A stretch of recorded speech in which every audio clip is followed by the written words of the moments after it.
Hi, it's Matt from Go Green Auto. So I've just bought some new tyres yesterday for my Hyundai Ioniq Electric. So I thought I'd make this video to explain why I bought these, because it may well help other people looking to buy tyres for their EV. So when most people buy tyres, they probably just go to their local tyre shop and buy whatever they're offered, whatever they've got in stock. Or they may be given a choice between a budget or a premium tyre, but there is so much more to it than that. The tyres are the most important safety component of your car, and you're also stuck with them for many years, so it's worth doing a little bit of research just to make sure you're buying the best tyres you can at the time. First off, obviously you've got to make sure you buy the right size of tyre, the correct size, and also the right load rating and the right speed rating. However, with EVs, speed rating is less important because virtually all tyres are rated at a much higher top speed than the car can do anyway. You tend to find all tyres are much higher spec in terms of speed anyway. Also, don't fall for brand recommendations, because the brand in its own means absolutely nothing, because every manufacturer of tyre will make multiple different tyre models and they all have different characteristics and do different things. So some might say a Goodyear or Toyo or a Michelin tyre is a good tyre. That means nothing. You've got to actually look at the model of tyre. For example, Michelin make the EV tyre that was fitted to the Renault Zoe. They've actually stopped making it now. It was fitted on the Zoes with 15-inch wheels, and it was a terrible tyre. In fact, it was worse than most Chinese budget tyres. However, most of other Michelin tyres are pretty good. When choosing a tyre for an EV, I think the most important factor is to go for the very quietest tyre you can find. And even when you've found a model of tyre, changing the load rating and speed rating will also have an impact on quietness. For example, when I was looking for tyres for this, even the same make and model of tyre, just changing the load rating had an impact on the decibel noise rating of the tyre. So now with the internet, it's very easy to do a bit of research yourself. You can go to the manufacturer's website and look at what options they give you for your size of tyre. You can go to tyre retail sites. Some of the online mail order sites are very good for giving you an idea of what's available, sites like Black Circles.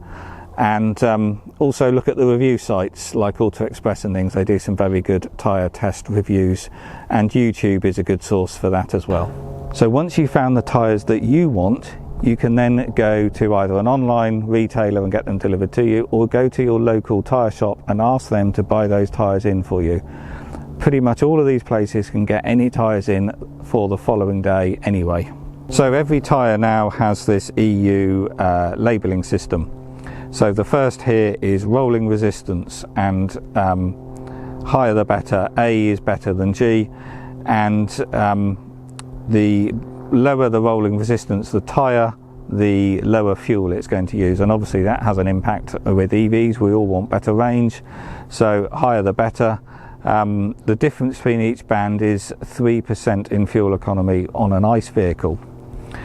This side we have the wet braking, that is how quick you can stop in wet weather, and again, higher the better.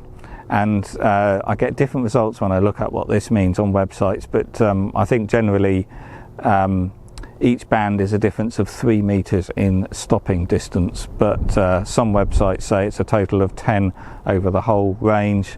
As I said, you get different results. Anyway, the next is the sound rating, and you have these 3 bars, 1, 2 and 3. I would ignore that because they all put the actual decibel rating anyway, so look at that. And it does make a huge difference. If you can get a 67 or a 68 decibel tyre, it will sound so much better in an EV than a 70 or a 71 decibel tyre. So lower noise, far better in EV, and I think that's the most important factor you want to look for. However, it is all a compromise. You cannot find the perfect tyre. For example, you can't have a very low rolling resistance tyre which is very grippy, and you can't have a tyre that's really good at expelling water that's also going to be very quiet. It is a case of buying whatever you think is the best for your needs. What have I bought? I have got Goodyear Vector 4-season tyres, and these are an all-season tyre. And as I said, choosing tyres is a compromise. You can't have everything, and I think all-season tyres are the best compromise in the UK. They just do everything. So these are the sort of summer oriented 4-season tyres. So they work well enough in the summer, and to be honest, in the summer tyres have the easiest job. You know, it's warm, they're quite sticky, the roads are dry, and they all brake very well. But a summer tyre in the winter does a lousy job. Whereas an all-season tyre, they're good enough in the summer, but they're actually very good in the winter. They're obviously not as good as fitting a proper winter tyre, but in the UK the climate doesn't have those extremes where most people get away with driving a summer tyre all winter, and unless you're in the Scottish mountains or something, you probably don't really need a summer tyre, you know, because we only have bad weather for a week a year. However, an all-season tyre is that nice compromise where it does it all, and I've been using all-season tyres on all my cars for many years, and what convinced me was when they first came to the UK, I don't know, it was 25 years ago now, I put them on I watched lots of reviews and I put them on my car, and at the time that car was a Kia Ceed estate, and we lived on a farm, and we had a 3-mile single track road to the farm, and 1 mile of it was up a hill, and in the middle of that hill it was a particularly steep section, and every time we had snow or ice we couldn't get home, and we used to have to leave the car in the village and walk home, and that 3-mile walk was a right drag, particularly at night or early in the morning. It was awful.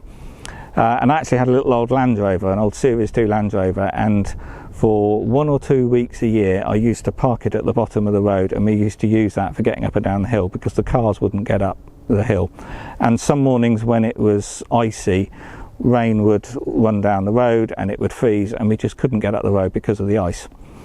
But when I fitted 4-season tyres, my Kia Ceed got up every single day, and from that point on I always fitted them. And actually, as an example, one day that road was covered in snow, and the farmer got his JCB machine out and he scraped all the snow off the road with the bucket, but what he actually ended up doing was compacting the snow quite a bit, and none of the vehicles could get up the hill for a couple of days. And my neighbour had a Discovery 4x4, and even he was stuck at the bottom of the hill and couldn't get up.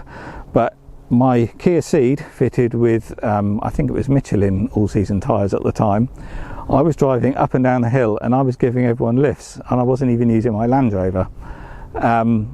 And my two-wheel drive, front-wheel drive Kia Ceed fitted with these tyres was going up the hill, yet a Discovery 4x4 in 4-wheel drive with it had a road summer tyre, but it was a sort of semi-off-road tyre, couldn't do it.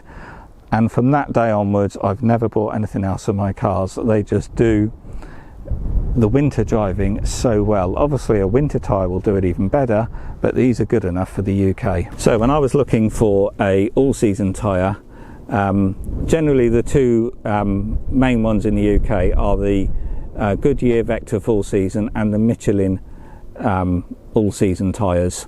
They're both very similar. If you notice the tread pattern, they're almost identical on both. This is the Generation 2 Vector tyre. The Generation 1 didn't look like this. Generation 2 I think is better. They've now got a Generation 3, which theoretically should be better, but they're a little bit noisier in this size, so I went with the Gen 2. So we've seen my label here. This is the label off these tyres. So rolling resistance is C, which isn't the best, but you can't have everything. As I said, it's all a compromise. So if I wanted a rolling resistance A tyre, it would have to be a summer tyre, and therefore it would be awful in the winter.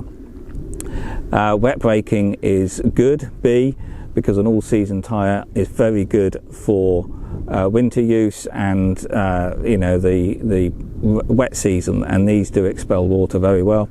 And the key thing was, the reason I bought these particular ones, they are 68 decibels, and that is the quietest all-season tyre I could find from any manufacturer in this size. The Michelin version was 70 decibels and these Goodyears were 68, so a bit quieter. The only other ones which matched it were BF Goodrich ones, which are quite rare in this country.